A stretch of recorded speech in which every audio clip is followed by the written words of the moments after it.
62 साल बाद दास विदानिया मिग-21 की अंतिम उड़ान। नमस्कार दोस्तों, आज भारतीय वायुसेना के इतिहास में एक ऐसा दिन है जिसे याद किया जाएगा, एक युग का अंत। हम बात कर रहे हैं मिग-21 की। यह केवल एक विमान नहीं था, यह 62 साल तक भारतीय आसमान का निगहबान रहा। 26 सितंबर 2025 को इस महान लड़ाकू विमान ने अपनी अंतिम उड़ान भरी और हमेशा के लिए विदा हो गया। इस भावुक पल को पूरी वायुसेना ने रूसी भाषा में दास विदानिया कहकर अलविदा कहा।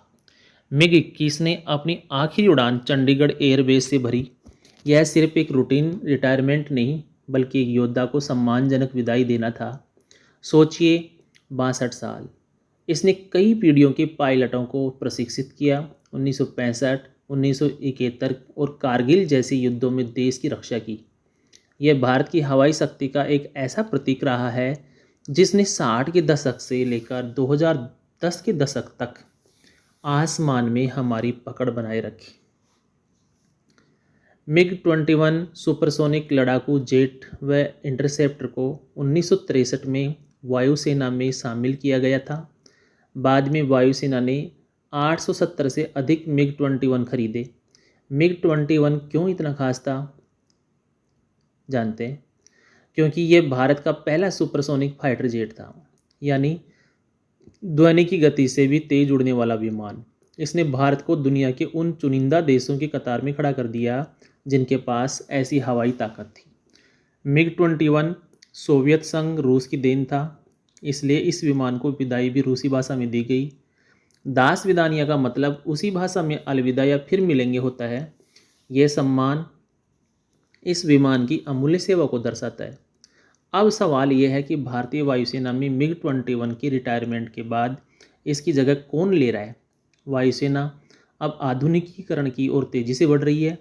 मिग-21 की जगह अब मुख्य रूप से स्वदेशी रूप से निर्मित LCA तेजस और आधुनिक फ्रांसीसी जेट राफेल जैसे विमान ले रहे हैं। यह कदम भारतीय वायुसेना को और भी ज़्यादा मजबूत और आत्मनिर्भर बनाएगा। तेजस लड़ाकू विमान का निर्माण भारत देश ने किया है। यह पूरी तरह से स्वदेशी परियोजना है। इसका निर्माण मुख्य रूप से भारत की सरकारी aerospace company Hindustan aeronautics limited HAL द्वारा किया गया है। इसे डिजाइन और विकसित करने का काम वैमानिकी विकास अभिकरण ADA यानी एरोनॉटिकल डेवलपमेंट एजेंसी ने किया है, जो रक्षा अनुसंधान एवं विकास संगठन DRDO के तहत काम करती है। इसलिए तेजस LCA तेजस भारत के मेक इन इंडिया और आत्मनिर्भर भारत पहल का एक प्रमुख उदाहरण है। हालांकि कुछ विशिष्ट कंपोनेंट्स जैसे इंजन, जो अमेरिकी कंपनी जनरल इलेक्ट्रिकल द्वारा निर्मित है, ये विदेशों से आयात किए जाते हैं, लेकिन इसका डिजाइन, विकास और उत्पादन मुख्य रूप से भारत में ही हुआ है। मिग-21 चला गया, लेकिन इसका शौर्य हमेशा भारतीय वायुसेना के इतिहास में दर्ज रहेगा। यह विमान हमें याद दिलाता रहेगा कि कैसे एक मशीन ने पीढ़ियों तक देश की निस्वार्थ सेवा की। आपको मिग-21 की कौन सी कहानी सबसे ज़्यादा प्रेरणादायक लगती है? कमेंट बॉक्स में ज़रूर बताएं।